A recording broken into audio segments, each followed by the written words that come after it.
Hey guys, Lance here, best day ever MTB, and it's e-bike review day, and we've got a really cool one for you. It's the brand new 2022 Giant Reign E+1 MX. I'm pretty sure I got all that correct. So I'm pretty excited to take this thing out for a spin today.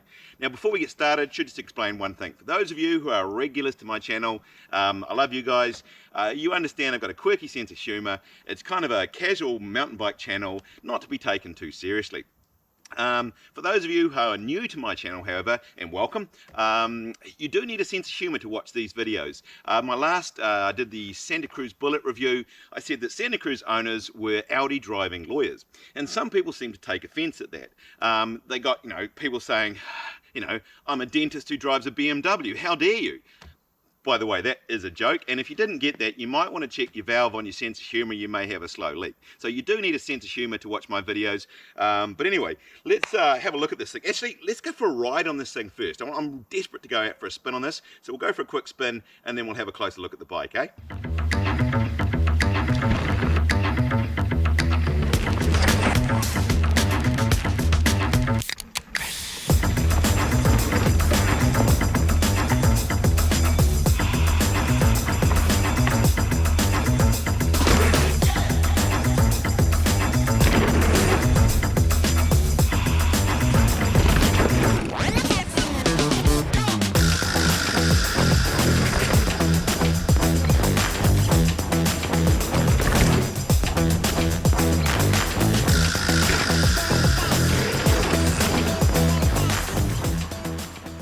Alright, that was nice to burn off a little bit of steam, but I guess you guys want to have a bit of a closer look at the bike. So what is it? Well, it's a mullet, 29 at the front, 27.5 at the back. Travel, it's got 170 at the front with a set of Fox 38s at the front, and matched out the back with 160 travel in the rear with a Fox X2 on the rear.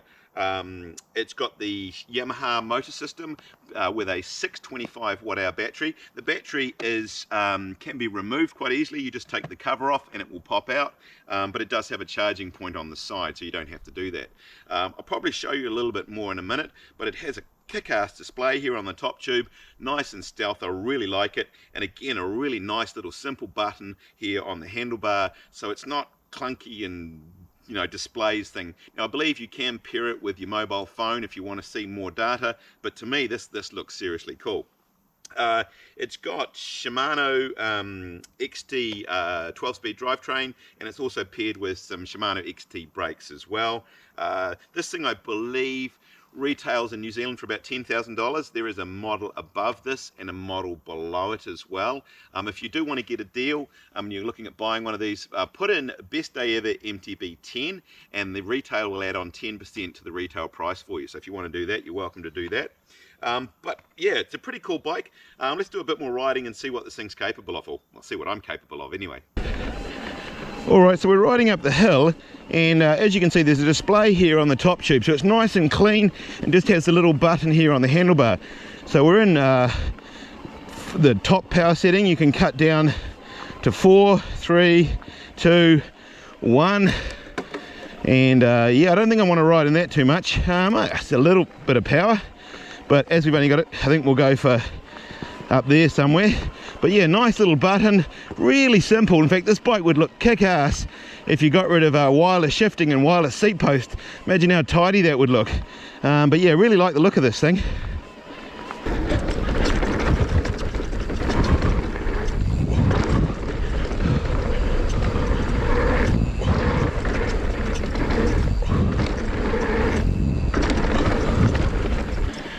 Alright, doing a little bit of climbing as you do. Like most e-bikes, it climbs pretty damn well. This thing's interesting enough, it's got a flip chip in it, so you can change the bottom bracket height and obviously change the geometry. Now this is a large, and it's in the high setting at the moment, and I think that gives it a 44.5 degree head angle, so it's fairly slack, but you can even make it at 43.7 in the low setting, I believe.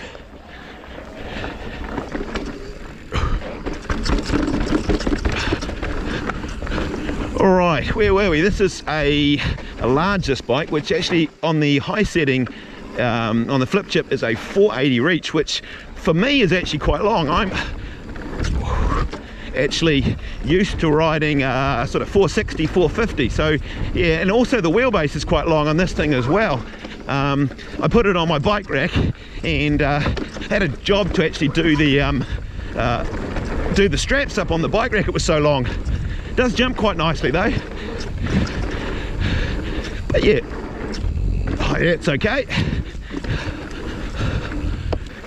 Alright, the bike also does have, if you look down there, you can see a blue light, and that's like an automatic mode, which I guess is a bit like EMTB on the Bosch system. So anyway, let's give that a try.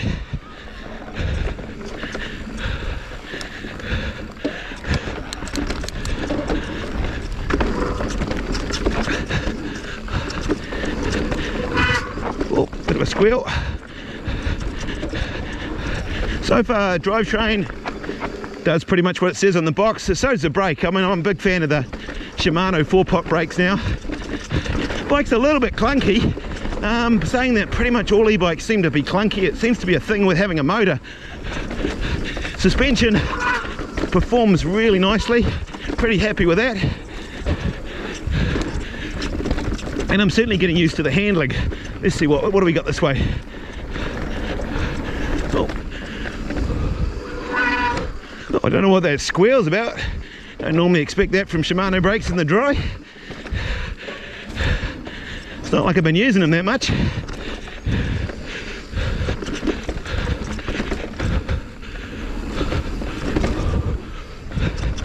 Quite like the sound of the Yamaha motor. It's not particularly whiny, it's quite nice. What do you reckon? A couple of little jumps.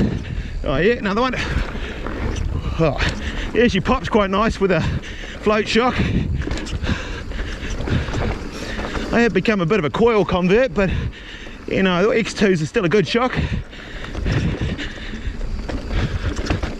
What do we got here? Down the drop. Follow the arrows.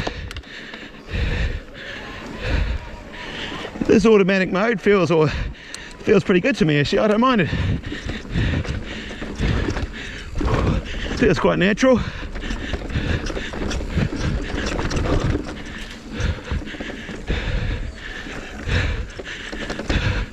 Bit of North Shore.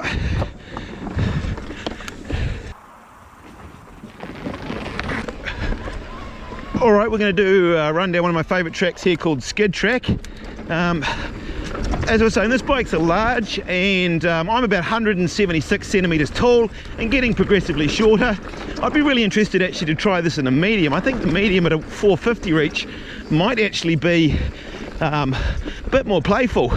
But anyway, it's a personal thing. Either way, both bikes would work for me. I've been riding the whole thing recently in the automatic mode and the blue mode, and actually that seems to be quite intuitive. I quite like that.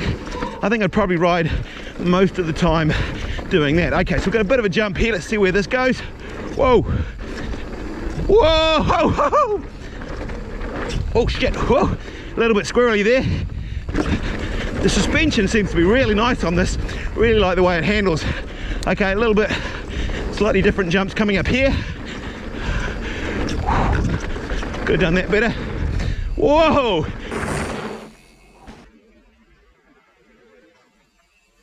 Guess you can go a long way. Right, next one. Got to pedal a bit for this one. Oh, yeah, nice. Oh, come on, let's just keep going, eh? Whoa, over jump there. A little bit of hipper. Oh, this is actually a good fun bike though. Really enjoying it.